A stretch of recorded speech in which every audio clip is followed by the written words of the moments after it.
Students, हम resonance की practical applications discuss करेंगे। हम नॉर्मल लाइफ में रेजोनेंस को यूज़ करते हैं तो हम देखते हैं कि इसके कुछ एडवांटेजेस भी हैं और कुछ डिसएडवांटेजेस भी हैं। तो इसमें फिर हमारे पास मुख्तलिफ टाइप की रेजोनेंस जो है होती है। सबसे पहले हम डिस्कस करेंगे मैकेनिकल रेजोनेंस को, यानी कि मैकेनिकल सिस्टम्स में रेजोनेंस को हम यूज़ करते हैं तो कैसे करते हैं। और नॉर्मली जो है वो हमारे पास प्रैक्टिकल एप्लीकेशंस जो रेजोनेंस की हैं उसमें एक बहुत जनरल लाइफ में, जो डेली लाइफ में हमारे पास अब एप्लीकेशन है वो स्विंग है। बच्चे जब झूला झूलते हैं तो उसमें भी रेजोनेंस जो है वो रोल प्ले करती है। जी, स्विंग। तो ये कैसे जो है वो स्विंग, क्योंकि जो है वो एक वाइब्रेटरी मोशन ही रिप्रेजेंट कर रहा होता है, तो कैसे इसमें रेजोनेंस जो है रोल प्ले करती है इसमें हम देखते हैं। सपोज कि ये हम एक डायग्राम बना लेते हैं कि ये हमारे पास जो है जी एक स्विंग है, और यहाँ पे अगर आपका दोस्त बैठा हुआ है, स्विंग कर रहा है झूले पे, तो और आप जो है उसे यहाँ से आप जो है उसे पुश कर रहे हैं, यहाँ पे आप जो है उसे पुश कर रहे हैं।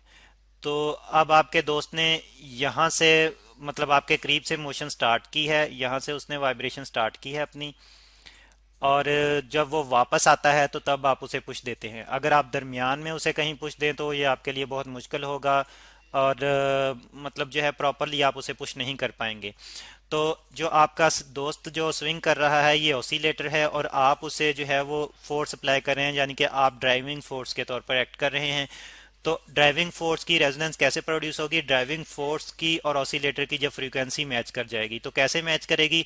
जैसे कि मैंने कहा कि दरमियान में आप उसे जो है पुश नहीं कर सकते, ये आपके लिए बहुत हार्ड होगा कि उसे दरमियान में पुश करें और उसका डिस्टेंस मीन पोजीशन से इंक्रीज करें।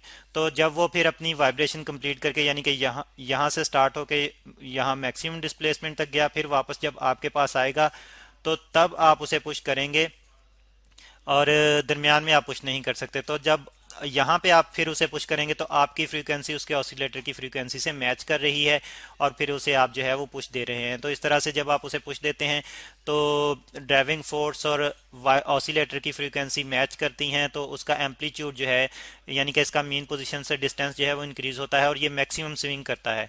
तो इस तरह से इसकी स्विंगिंग जो है वो बढ़ती जाती है, और ये बहुत दूर तक जो है वो स्विंग करता जाता है जब आप रेगुलर पुशेस देते जाते हैं।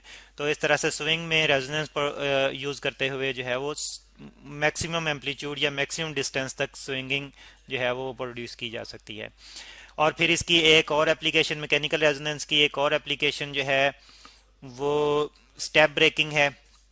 स्टेप ब्रेकिंग, सोल्जर्स, जब आपने देखा होगा कि सोल्जर जब जो है वो परेड करते हैं, मार्च करते हैं, तो वो एक ही टाइम पे जो है वो सारे सोल्जर कदम उठाते हैं, अपने स्टेप उठाते हैं, और एक ही टाइम पे जो है वो स्ट्राइक करते हैं ग्राउंड पे।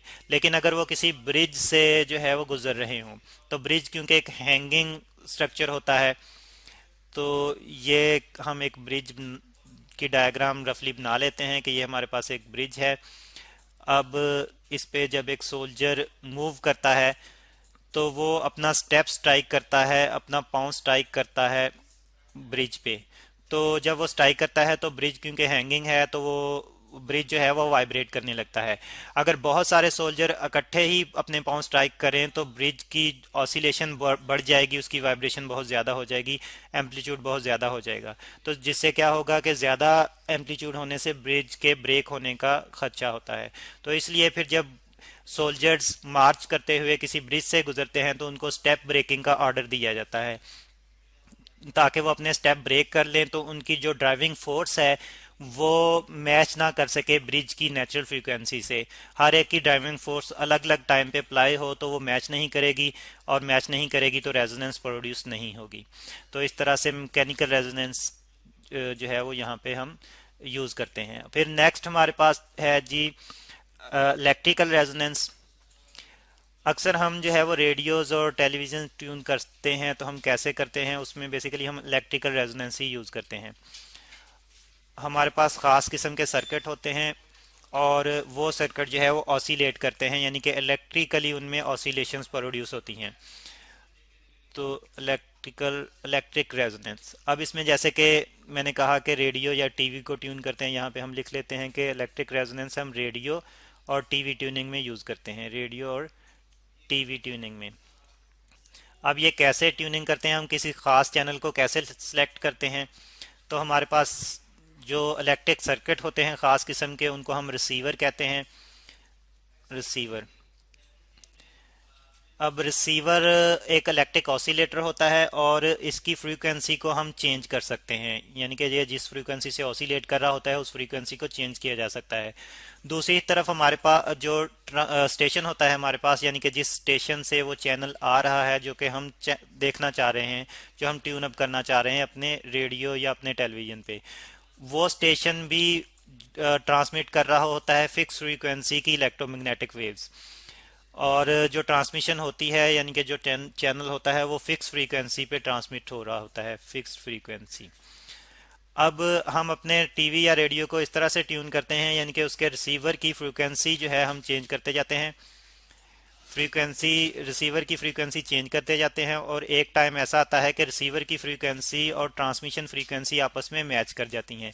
जब ये फ्रीक्वेंसीज मैच कर जाती हैं तो रेजोनेंस प्रोड्यूस होती है और एनर्जी एब्जॉर्प्शन, यानी कि जो इलेक्ट्रिक सर्किट है, जो रिसीवर है, उसमें एनर्जी एब्जॉर्प्शन जो है वो मैक्सिमम हो जाती है। जब एनर्जी एब्जॉर्प्शन मैक्सिमम हो जाती है तो हमें टीवी पे और रेडियो पे क्लियर साउंड और क्लियर पिक्चर जो है वो दिखाई देती है, मैक्सिमम एनर्जी एब्जॉर्प्शन की वजह से। तो ये हमारे पास इलेक्ट्रिकल रेजोनेंस की जो है वो एग्जांपल है, प्रैक्टिकल एप्लीकेशन है, एनर्जी एब्जॉर्प्शन। एब्जॉर्प्शन तो अब हमारे पास एक और भी जो है वो एप्लीकेशन है, और वो है थर्मल रेजोनेंस। हम थर्मल रेजोनेंस भी जो है वो यूज़ करते हैं। तो थर्मल रेजोनेंस कैसे यूज़ करते हैं? घरों में हम माइक्रोवेव ओवन यूज़ करते हैं, तो उसमें हम थर्मल रेजोनेंस यूज़ करते हैं, थर्मल रेजोनेंस। अब थर्मल रेजोनेंस माइक्रोवेव ओवन में हम कैसे यूज़ करते हैं?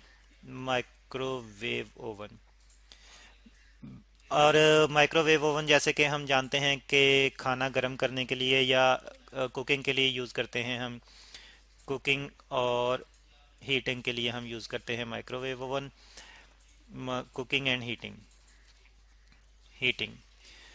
तो इसमें हमारे पास माइक्रोवेव्स होती हैं माइक्रोवेव ओवन में, और उन माइक्रोवेव्स की फिक्स फ्रीक्वेंसी होती है, और वो फ्रीक्वेंसी इस तरह से फिक्स की जाती है कि जो फूड में जो वाटर मॉलिक्यूल है उनकी फ्रीक्वेंसी, उनकी नेचुरल फ्रीक्वेंसी या वाइब्रेशन के साथ माइक्रोवेव की फ्रीक्वेंसी मैच कर जाए। अब ये माइक्रोवेव जो हैं इनकी जो वेवलेंथ होती है, जिसको हम लैम्डा से रिप्रेजेंट कर रहे हैं यहाँ पे, वो 12 सेंटीमीटर होती है, और जो फ्रीक्वेंसी इनकी होती है वो नॉर्मली 2450 मेगा हर्ट्ज होती है। और अब वाटर मॉलिक्यूल जो कि फूड में होते हैं, वाटर मॉलिक्यूल, तो जब माइक्रोवेव इनसे स्ट्राइक करती हैं, इन पे स्ट्राइक करती हैं, तो इनको वाइब्रेट करवा देती हैं। अब वो बार बार स्ट्राइक करती हैं तो वाइब्रेशन में फिर इनका रेजोनेंस प्रोड्यूस होती है। बार बार स्ट्राइक करने से वो ड्राइविंग फोर्स इन पे अप्लाई करती हैं, और ड्राइविंग फोर्स अप्लाई करते हुए इनकी फ्रीक्वेंसी, जो माइक्रोवेव की फ्रीक्वेंसी है वो वाटर मॉलिक्यूल की वाइब्रेशन फ्रीक्वेंसी से मैच करती जाती है, और फिर उसमें वाटर मॉलिक्यूल जो है वो उनका एम्पलीट्यूड इंक्रीज होता जाता है, यानी कि वो मैक्सिमम वाइब्रेशन उनमें प्रोड्यूस होने लगती है, और फिर इस वजह से इनका वाटर मॉलिक्यूल्स का टेम्परेचर इंक्रीज होना शुरू हो जाता है, तो हीट प्रोड्यूस होना शुरू हो जाती है, और फिर उसी हीट की वजह से जो है खाना गर्म होता है या फिर कुकिंग होती है। और फिर एक और भी हमारे पास एग्जांपल है रेजोनेंस की, जिसको हम मैग्नेटिक रेजोनेंस कहते हैं, magnetic resonance, MEGNETIC, magnetic resonance. In resonance हम जानते हैं कि हमारा बॉडी स्ट्रक्चर जो है ये एटम से मिलकर बना है, और एटम के अंदर न्यूक्लियस होते हैं, न्यूक्लियस, NUC, सॉरी, न्यूक्लियस। और न्यूक्लियस में प्रोटॉन होते हैं, और प्रोटॉन हम जानते हैं कि चार्ज पार्टिकल्स हैं। तो प्रोटॉन चार्ज पार्टिकल हैं, तो जब हम एक ख़ास किस्म की रेडियो वेव यूज़ करते हैं, रेडियो वेव। तो वो रेडियो वेव जो है इन इन न्यूक्लियस को वाइब्रेट करवाती है, और वो वाइब्रेट करवाती है तो फिर ये एक फिक्स फ्रीक्वेंसी की रेडियो वेव वापस एमिट करते हैं। ये जब इनके इनमें वाइब्रेशन प्रोड्यूस होती है तो ये फिक्स फ्रीक्वेंसी की एक रेडियो वेव वापस एमिट करते हैं, और वही इमिशन जो है फिर हम डिटेक्टर पर ले सकते हैं।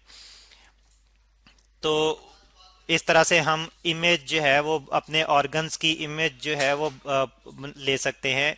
इंटरनल जो ऑर्गन्स हैं हमारे, तो उनकी हम इमेज पर ले सकते हैं मैग्नेटिक रेजोनेंस यूज़ करते हुए। और जो डिवाइस यूज़ की जाती है उसको MRI यानी कि मैग्नेटिक रेजोनेंस इमेजिंग डिवाइस कहते हैं। तो रेजोनेंस यूज़ करते हुए फिर हम मेडिकली डायग्नोज भी करते हैं डिफरेंट डिजीज़ को।